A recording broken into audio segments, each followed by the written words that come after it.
நம்ம இந்த வீடியோவில் என்ன பார்க்க போகிறோம்னா ஜாவா சீக்வன்ஸ் இன்புட் ஸ்ட்ரீம் பற்றி பார்க்க போகிறோம்.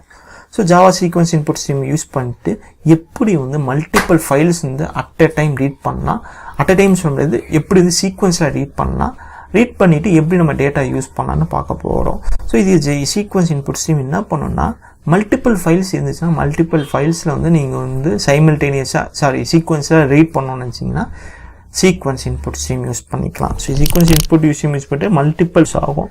ஸோ 2 ஃபைல் இருக்குது, 2 ஃபைலுக்கான ஃபைல் இன்புட் ஸ்ட்ரீம் யூஸ் பண்ணிவிட்டு 2 ஆப்ஜெக்ட் கிரியேட் பண்ணியிருப்போம், input 1 and input 2.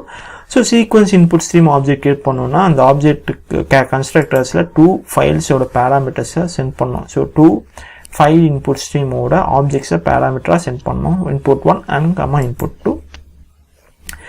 Using sequence input ஸ்ட்ரீமோட ஆப்ஜெக்ட் நம்ம வந்து ஆர்டினரியாக ஃபைல் இன்புட் ஸ்ட்ரீம் எப்படி யூஸ் பண்ணிவிட்டு ரீட் பண்ணுவோமோ அதே மாதிரி சீக்வன்ஸ் இன்புட் ஸ்ட்ரீமோட ஆப்ஜெக்ட் யூஸ் பண்ணிட்டு ரீட் பண்ணலாம். So inst.read. ஸோ எப்போ -1 வரும்னா ஃபஸ்ட்டு ஃபைலோட கண்டென்ட் எல்லாம் முடிஞ்சிட்டு செகண்ட் ஃபைலோட கண்டென்ட் எல்லாமே முடிஞ்சிச்சுன்னா அப்புறம் தான் இந்த -1 வரும். ஸோ -1 வந்துச்சுன்னா இந்த வைல் லூப் எக்ஸிக்யூட் ஆகிறது டெர்மினேட் ஆகிட்டு வெளியே வந்துடும். வெளியே வந்து நம்ம ஜஸ்ட் வந்து நிறைய இப்போலாம் வந்து இன்புட் ஸ்ட்ரீம் க்ளோஸ் பண்ணுறோமோ அதே மாதிரி இன்புட் ஸ்ட்ரீம் க்ளோஸ் பண்ணுவோம். inst.close input1.close input2.close க்ளோஸ் பண்ணிடுவோம். ஸோ இங்கே பார்த்தோம்னா ஃபஸ்ட்டு ஃபைலில் வந்து நான் என்ன போட்டிருப்பேன்னா this is ராகேஷ் போட்டிருப்பேன். செகண்ட் ஃபைலில் லெட்ஸ் மேக் லேர்னிங் சிம்பிள் போட்டிருப்பேன். ஸோ ஃபஸ்ட்டு ஃபைலோட ஃபஸ்ட்டு கேரக்டர் ரீட் ஆகும், அது வந்து யூனிகோடில் இருக்கும். அது வந்து நம்ம வந்து டைப் கேஸ்ட் பண்ணிட்டு கேரக்டராக மாற்றிட்டு பிரிண்ட் பண்ணுவோம்.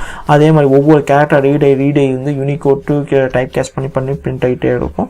ஸோ ஃபஸ்ட்டு ஃபைல் முடிஞ்சப்பறம் செகண்ட் ஃபைலில் அதே ப்ராசஸ் நடக்கும். செகண்ட் ஃபைலில் முடிஞ்சப்பறம் இது எக்ஸிக்யூட் ஆகாது, டெர்மினேட் ஆகி வெளியே வரும். தேங்க்ஸ் ஃபார் வாட்சிங்.